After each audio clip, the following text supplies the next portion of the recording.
Hi, I'm Nick Kennedy, and today I'm going to talk to you about speech organization and outlines.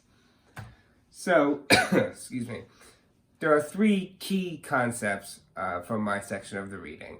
The first is that to build a strong speech, you need to identify what your main points are, and then utilize the 5 structural elements that are inherent to all effective speeches. The second is that outlines allow the speaker to organize their ideas and tie their ideas back to the 5 structural elements. And lastly, there are many different ways to organize a speech, and it depends on an array of different factors what organizational pattern you're going to use. So diving right in, when you investigate your topic, you want to consider several sides of that topic. It allows you to make your topic more interesting, and by looking at it from different sides, you can create multiple different main ideas that you can then build off of. For each main point, you can think of a few things to focus on, and once you have your main points and subtopics, you can begin to plan in more detail. From there, you're going to utilize what's called the 5-finger model of public speaking. Organizational structure may vary from one speech to the next, but at the end of the day, you're going to want to utilize these five main components, which are the attention statement that draws attention to you and your speech, then the introduction, which introduces you and the topic, and ideally establishes a relationship with the audience. From there, you go to the body, where you are going to utilize the organizational structure and get down to your main points and the subtopics. And then you're going to get to the conclusion, which sort of summarizes your main points and then relates them back to the overarching idea of the presentation or speech.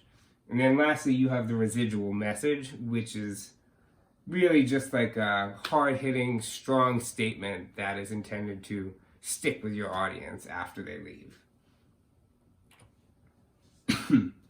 So, in creating an outline, the goal is to organize your main ideas into a hierarchy.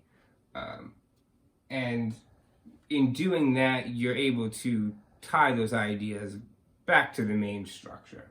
So here I have just an example framework from the reading that sort of breaks it down into introduction, body, conclusion, residual message, and shows what the device for each of those portions is, and then you would be able to fill in the different strategies or things you're going to say for that portion. And then lastly, we get to the organizing principles. This is the core assumption around which everything is arranged. Depending on the subject or the situation or even the speaker's preference, a different organizational principle could be used. Just some examples here. A time organizing principle would follow a chronological pattern, whereas a comparison organizing principle would focus on similarities and differences. Cause and effect would establish a relationship between two different situations, and a spatial organizing principle would show how the parts of something fit into the whole. And the reading listed a total of 17 of these, ranging from biographical, elimination, ascending, descending, to things such as giving speeches at ceremonies or awards, giving toasts, speaker introductions. And so, the type of organizing principle that you use is very situation dependent.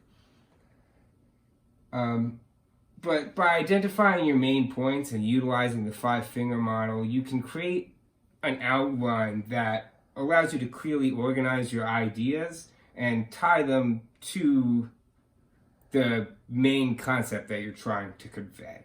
And by then selecting an organizing principle that, best suits the subject that you're presenting, ultimately your goal is to convey that message the most effectively. So does anybody have any questions?